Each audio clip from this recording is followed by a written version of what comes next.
Hello, and welcome back to Broken Chess, the show that mostly just plays other games on an 8x8 board. I'm here once again with fellow Massachusetts resident Declan Rocket. Declan, how are you doing today? I'm good. I'm good. I'm living the constant lottery of having been born in the state of Massachusetts. So, I'm all right, Yeah, it doesn't get much better than that. All right. So yeah, we'll be continuing another board game variant today, Tic-Tac-Toe this time. So we will be on a 4x4 grid instead of a 3x3 because there's no way to do a 3x3 in the middle of an 8x8 without advantaging one player or the other. And then we'll also have the stipulation that one of your three has to go through one of those four middle squares. So I've outlined those in blue as well, because otherwise white could just move their three pawns forward. Or, I mean, you could do a little bit to counteract that, but it would basically be a guaranteed win for white every time. Yeah, so pretty straightforward rules. Only other one is also the king can be captured because that's not the goal of this game. The goal of this is just to get three in a row. So I think that is all then. Declan, why don't you take it away? All right. There's no way this game will go off the rails at all. 0% chance for hijinks. 0% chance for shenanigans or anything of the like. Anyway, I guess I'll start because I lack complete originality and go with the most common move ever and do that. All right. I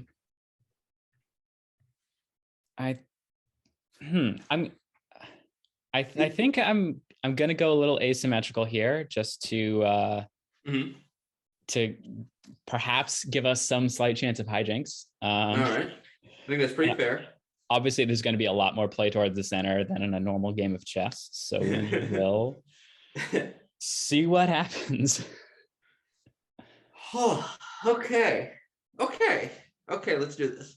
No, it's like as I'm sitting here, I'm like, what's gonna happen? The one other rule I should clarify before we begin.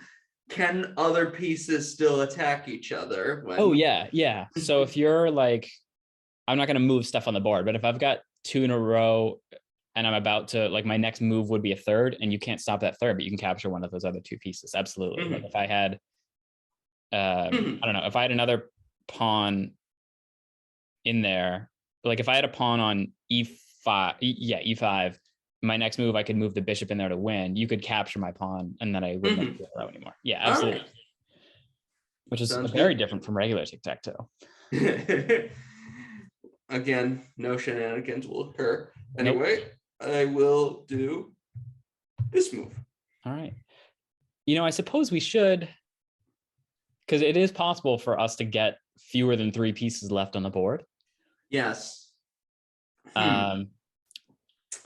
I suppose if that happens, it should be a tie, but like it should either be just a tie or whoever has less pieces, who has less than three first, maybe they should be the loser. I don't know. What do you think?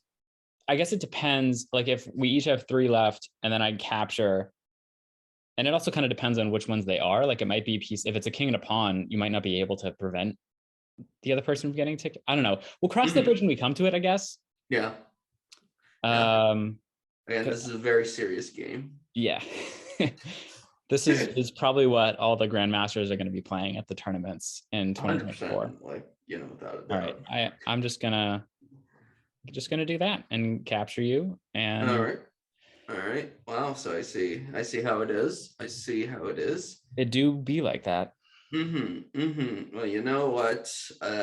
As I learned from the Odyssey, violence begets violence in a continuous cycle until one of the gods comes down and fixes everything and all that. It's pretty swell. I haven't read the Odyssey yet. Read the Odyssey, people, and all that. Anyway, all that to say, boom.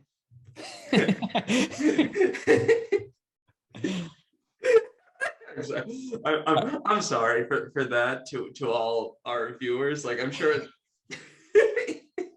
Anyway, I love a good Odyssey tangent in the middle of Exactly. We all read the Lightning Thief. Amen to that. Amen to that. Anyway, okay. So, I shall. There we are. Okay.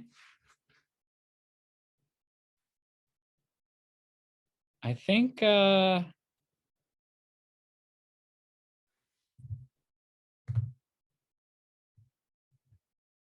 yeah, all right.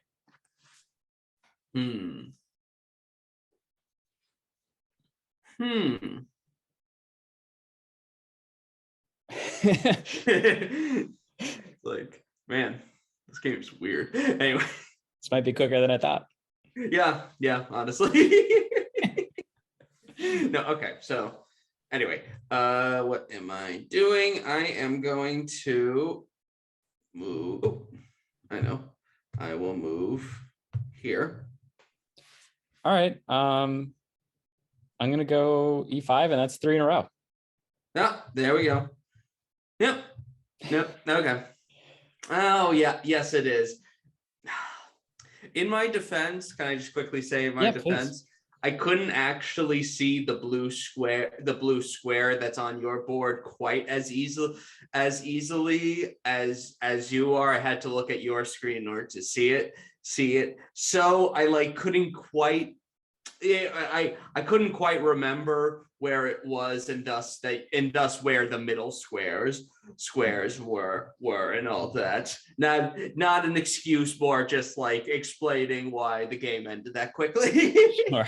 Well, I think that does make it more likely that people will watch it rather than like the hour-long ones. So that's nice. All right, what do you think? How fun, how broken? I might give this like I think I honestly might give this like a 9 or a 10 out of 10 when it comes to brokenness. Like to an extent, there's almost no logic. And I think if we were trying to speed round, we could have finished it even quicker. Honestly, I feel like in terms of fun, it's not like bad. It's kind of weird. Again, it's difficult because of like their different circumstances. I think I'll give it like a 5 out of 10. It's all right. Not. Yeah, I think it's chess.com has a variant called King of the Hill, where it's the first person to checkmate their opponent or get their king on one of those middle 4 squares wins. So it's somewhat similar to that. George and I played that a couple times off camera, obviously. So it's kind of comparable to that, except it's a lot easier to get any 3 pieces there.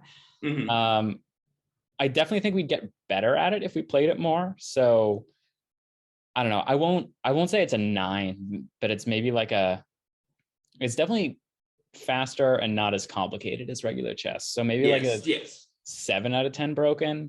Okay. Fun, I don't know. Yeah, I think a 5 is about right. Yeah, it's a fun one, but probably not going to crack the list of our favorites, I don't think. No, I don't think so. But that's all right. They can't all do that. All right. So and nothing will be quicker than the Feeling Lucky Punk, the first one we did with George, which was over in I think 3-4 moves. So all right, yeah, thank you all for coming to watch this episode of Broken Chess. If you've got any suggestions on how to improve this variant or any other variants you'd like to see us try, post them in the comments, and we will see you next week. Bye.